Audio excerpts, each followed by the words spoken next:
der G12.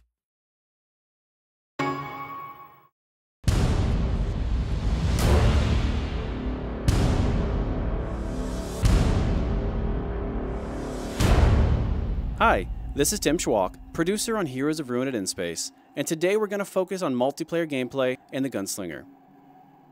So here I am as a gunslinger in the Frost Reaches in the second half of the game. At this point, the goblins have some information that I really need, but before they'll help me, the goblin chieftain's requiring me to help them with a few of their experiments. The gunslinger is the most mobile of our characters. He's a great ranged character who does decent damage, and he's very good at weakening enemies with debuffs, putting negative effects on them. While he has more health than the Architect, he can become more easily overwhelmed by a group of enemies. He deals more direct damage to single enemies, making these Glacier Golems easy pickings.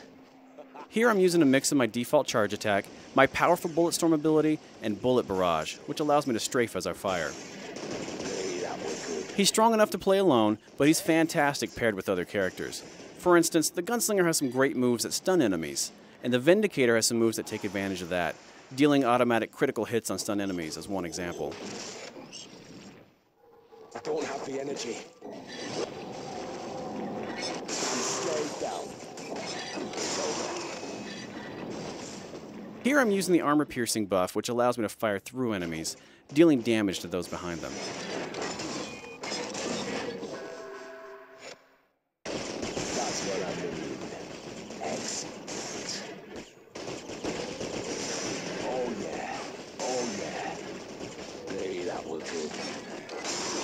I'm stayed down.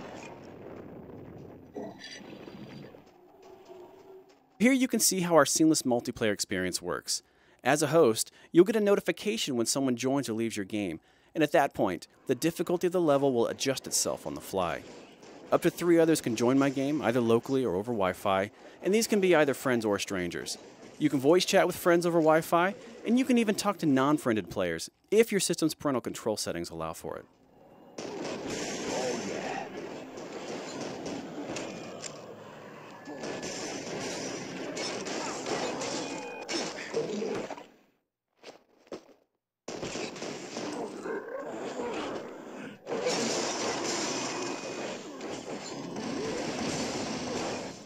Once we clear out these enemies, we're going to face the giant ghoul Iron Fist. He shouldn't present too much of a challenge for us.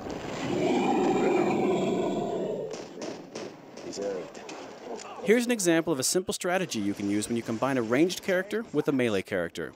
The Savage can keep enemies at bay with a strong melee attacks while the Gunslinger fires at them from a safe distance.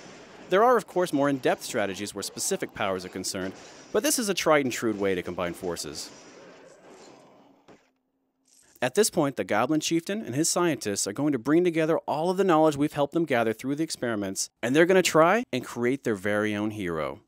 As with all battles in the game, this one actually becomes more difficult as additional players join the fray. Of course, with additional allies, you open yourself up to all sorts of strategic advantages. Unfortunately, something goes terribly wrong, and we're left to clean up the mess. The Goblin Colossus attacks actually resemble some of the experiments you helped the Goblin scientists complete.